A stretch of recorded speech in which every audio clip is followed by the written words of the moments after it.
At times last season, the old ball coach looked, well, old and tired, which is why part of the offseason the question was whether Steve Spurrier might soon retire. The answer today is nope, he's still back. He loves the talking season, as he calls it, as much as any time in his whole career, and he was really good today. Tossed zingers at different coaches. Mentioned that South Carolina finished 7-6 last year after being expected to be really, really good. They were a preseason top 10 program. In the context of the season, when they lost 4 out of 5 at midseason, they came back and finished well. And he says winning a bowl game, it was the Independence Bowl, helped rejuvenate him. Steve Spurrier says he's ready to keep going. And I'll tell you this, for all of us who cover college football, we're glad.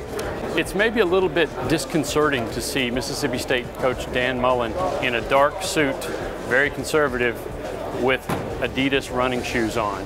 But as he said, I try to be swagged up. And apparently his sock game, as he calls it, was on today too.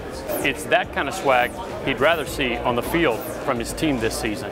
After ascending to #1 in the polls at midseason last year, Mississippi State lost 3 of its last 4, finished the season on a downslide. That included a loss to Alabama when they didn't look ready for prime time, and it included a discouraging loss to Georgia Tech in the bowl game. Quarterback Dak Prescott, probably the biggest star power here at Media Days among players, says the Bulldogs have a chip on their shoulder going into this season. Here's the problem though. Dak's one of the few returnees from last year. They're liable to be ranked #7 of 7 teams in the SEC West. If they get it done this year, they're really going to be a surprise.